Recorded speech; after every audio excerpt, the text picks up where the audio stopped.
ഒരു പെണ്ണ് ഓടി വന്നു, തോഴി ഓടി വന്നിട്ട് പറഞ്ഞു, മൻസൂർ ചക്രവർത്തി, അല്ലാഹുവിനെ സ്തുതി, നിങ്ങളുടെ ഭാര്യ പ്രസവിച്ചിട്ടുണ്ട്. എന്താ കുട്ടി? കുട്ടി പെണ്ണ്. ആ പെണ്ണങ്ങ് പെണ്ണ്, അൽഹംദുലില്ലാ, കിട്ടി, സമാധാനായി. ആ കുറച്ചൊക്കെ മുമ്പ് പെൺകുട്ടികളെ പെറ്റാൽ വല്ലാത്ത അതാവാ നമുക്ക്. നിങ്ങളെ കുട്ടി പെണ്ണാണെന്ന് പറഞ്ഞാൽ ഓരോരുത്തരുടെ മോതാ പെണ്ണാ. പെണ്ണിനെന്തേ പറ്റൂടെ? ഇവന്റെ ഉമ്മാന്റെ ഉമ്മ പറ്റിട്ട് പിന്നെ നമുക്ക് ഉണ്ടാവുമോ? ആ ബോധം നമുക്ക് വേണ്ടേ? അപ്പൊ ഇപ്പതല്ല, ഇപ്പൊ പെൺകുട്ടികളെ പ്രശ്നമൊന്നുമല്ല കേട്ടോ. ഇപ്പൊ പെണ്ണിനെ കിട്ടാനില്ലാതാ പറഞ്ഞേട്ടോ. നല്ല പെൺകുട്ടികളൊന്നും ഇപ്പൊ കിട്ടുന്നില്ല ഒരു.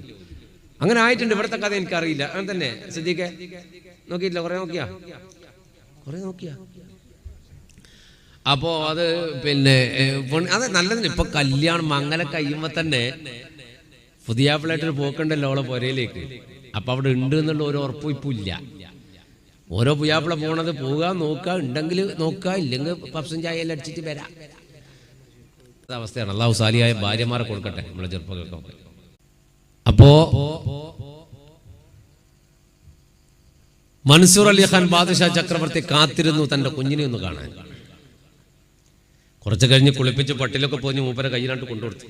മൂപ്പരിങ്ങനെ നോക്കി, അൽഹംദുലില്ലാ, കണ്ട് റാഹത്തായി. എന്താ സാധനം? ആ മകളെ നെഞ്ചത്തും കവിളത്തും ചുംബനം കൊടുത്ത് ഭാര്യ നെഞ്ചോട് ചേർത്ത് പിടിച്ച് മുത്തി വളർത്തി. ആ മണത്തിട്ട് ആ കുഞ്ഞിനൊരു പേരിട്ട് കൊടുത്തു, സഫിയ. സഫിയ എന്ന് പേരിട്ട്. നല്ല പേര്.